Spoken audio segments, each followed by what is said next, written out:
At this point, we'll also be speaking to Cebu's Disaster Risk Reduction and Management Officer, Neil Angelo Sanchez. Magandang araw po, Sir Neil. And thank you for taking our call despite your hectic schedule. Yes, sir. Magandang araw po. Okay. Sir, una po, nasaan po kayo ngayon? And so far, ano po ang mga namomonitor ninyo after last night's quake, sir? So ngayon, I'm in the northern part of province. Particularly nasa San Remigio ako. We were here last night around early morning, around 2:30 a.m. Then inikot namin yung Midillion, Bantayan, and yung last actually in San Remigio to assess the damages. And, hello? Hello, sir. Opo. Go ahead, sir. Hello? Yes po, sir. We can hear you. Sir? Okay. Go ahead. I'm in San Remigio ngayon. Sir Neil? Hello? Ano sa start station? Alright, ayusin muna natin yung line ng komunikasyon. Okay, habang inaayos po natin, okay, makakausap po natin, inaayos natin line si Neil Angelo Sanchez po ng Cebu PDRRMO. Again, official count, death toll ay 53. No? And 154 na yung nasaktan, mga injuries. And so far, ay wala pang na-reported na mga missing person, ano? Oo. Napabalita rin, dadalaw dyan ang Pangulong Marcos, in-announce ng gobernadora ng Cebu, si Pam Baricuatro, 6.9. No? Nung una, yung PHIVOX ay 6.7. Yung magnitude na na-report, in-upgrade sa 6.9. Ang US Geological Service naman ay, nung una, 7, pero dinowngrade sa 6.9. Nevertheless, grabe pa rin itong tumama talaga sa Cebu. At yung Bogo area na yan kasi, sa northern parts ng probinsya, papunta mga Bantayan Island, na emerging tourist spot talaga sa magaganda yung mga beach areas yan. So far ngayon, wala raw communication, yung mga communication lines bagsak, at walang kuryente. At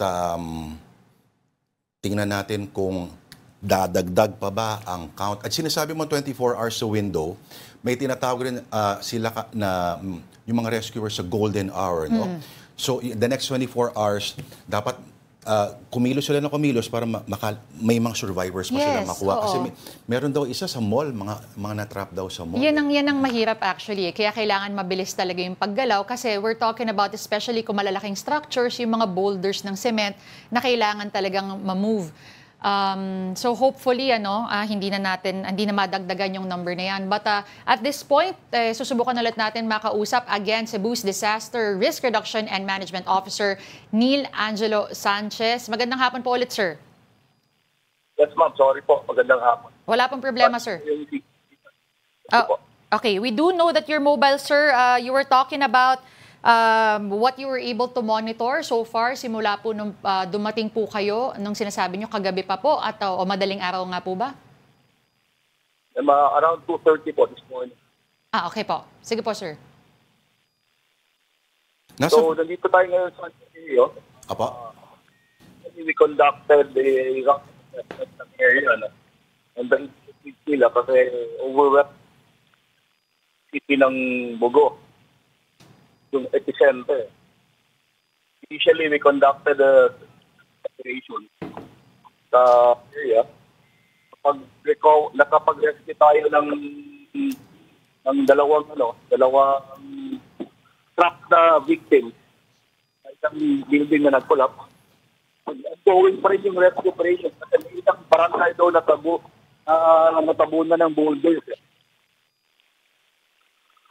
Hello? Yes, sir. Natabunan po ng boulders yung dalawa pong na-rescue?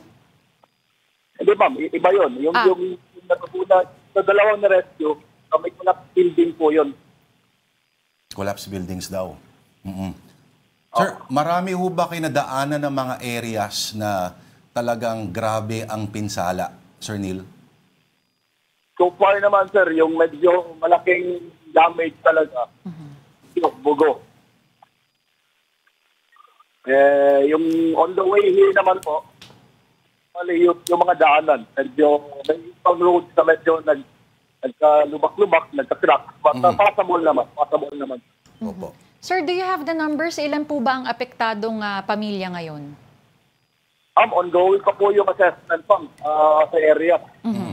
Inaano natin ngayon is more prioritize muna yung search and rescue operation. Opo. So far ho ba, sir, sufficient po ang personnel ng ating opisina? At kayo... Nag-mobilize na sir tayo ng ibang local disaster management officers po to assist in the conduct of search and rescue. Yung national agencies naman natin, yung PNP at yung armed forces, they're already on site also in the conduct of the operation and assisting me in the relief operation. And recently na po tumawag yung MMDA sa atin kasi baka mag-deploy din sila ng isang USAR team, light USAR team. Opo. Sir, pakikwento Sir Neil, nasan po kayo nung tumama yung earthquake? Nasa bahay po.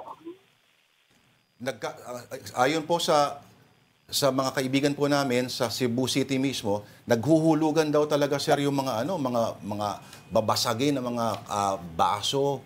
At may tansya ho ba kayo? Yeah, sir. Yung ibang kakilala ko sa kasi nasa Mandaue ako live in Mandaue. Yung mismo sa village namin, yun, may mga nahulog na mga baso, even sa bahay namin, nag-evacuate yung mga kapitbahay namin sa road bit. And I also received reports na may mga structures with mga comforting mga nagtatagan daw.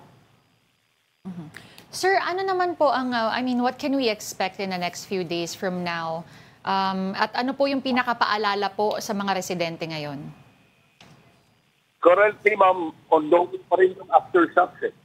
So, yung inaano natin ngayon is avoid muna going back to your residences or your home. O yung iba naman, yung may mga buildings dito sa northern part na medyo may ng damages.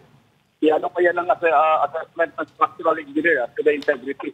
So, doon na muna sa open spaces kaya yung sa mga identified na impact centers na binigay ng local government unit.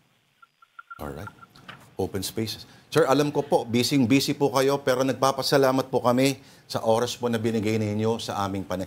Thank you, sir. Maraming salamat po si Sir Neil Angelo Sanchez. Thank you, Sir Neil, mula po sa Cebu PD RRMO. Thank you, sir.